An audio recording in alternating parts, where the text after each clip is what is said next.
खैरतल में व्यापारियों द्वारा आयोजित सभा में केंद्रीय मंत्री और भाजपा प्रत्याशी भूपेंद्र यादव का स्वागत किया गया। वहीं प्रदेश की पिछली सरकार पर हमला बोलते हुए केंद्रीय मंत्री यादव ने कहा कि अलवर जिले के साथ अब भेदभाव नहीं होगा। उन्होंने खैरतल इंडस्ट्रियल कॉरिडोर और रेलवे सुविधाओं के विकास की बात भी कही। साथ ही राज्य और केंद्र सरकारों द्वारा संचालित जन कल्याणकारी योजनाओं के बारे में बताया। उन्होंने किशनगढ़ विधानसभा में कार्यालय का उद्घाटन भी किया। वहीं इस मौके पर वरिष्ठ नेता ज्ञानदेव आहूजा, रामहित यादव, महंत बालकनाथ, डॉक्टर कर्ण सिंह यादव आदि उपस्थित रहे।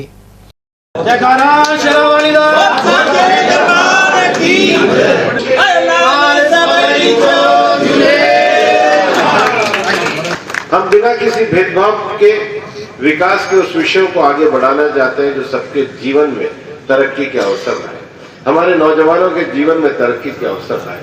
यहाँ 1950 में, 1960 में, 1970 में जिन लोगों ने उद्योग लगाए, चाहे ऑयल का उद्योग लगाया हो, चाहे फुटवेयर का उद्योग लगाया हो, चाहे कोई और उद्योग लगाया हो, लेकिन वो उद्योग लगाने के बाद कांग्रेस के 5 साल के राज में तो कोई इंडस्ट्रियल प्लॉट देने की बात नहीं की गई। अगर यही कांग्रेस सरकार की मंशा होती तो यहाँ पर इंडस्ट्रियल पार्क विकसित करती तो खैरतल के लोगों की इतनी व्यापारिक, इतनी उद्योग की क्षमता है जो अपने उद्योगों का विकास कर लेते। और हम इस बात का प्रयास करेंगे कि खैरतल के उद्योगों के लिए भी कोई इंडस्ट्रियल पार्क, क्योंकि यह हाईवे के नजदीक है, आना चाहिए और उसके लिए हम लोग। और मैं आपको ये कहना चाहता हूँ कि भारतीय जनता पार्टी में प्रधानमंत्री नरेंद्र मोदी जी के राज में आज दुनिया की भारत 5वीं सबसे बड़ी अर्थव्यवस्था बना है। मनमोहन सिंह जी के राज में हम दुनिया की 5 डगमगाती अर्थव्यवस्थाओं में थे।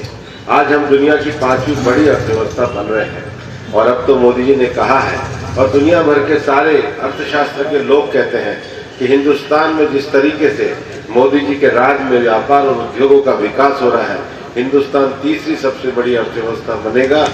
मुंडावर विधानसभा क्षेत्र के श्री कृष्णा नगर में गुरुवार को भाजपा प्रत्याशी और केंद्रीय मंत्री भूपेंद्र यादव ने जनसभा की। उन्होंने कहा कि कांग्रेस पार्टी का हाल वर्ष 2019 से भी बुरा होगा।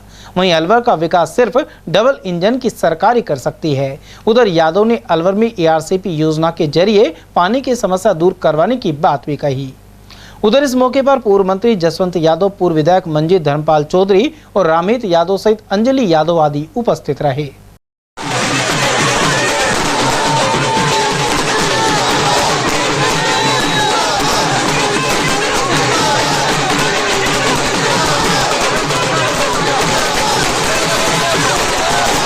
आपसे दर्शन करने का सौभाग्य प्राप्त हो रहा है।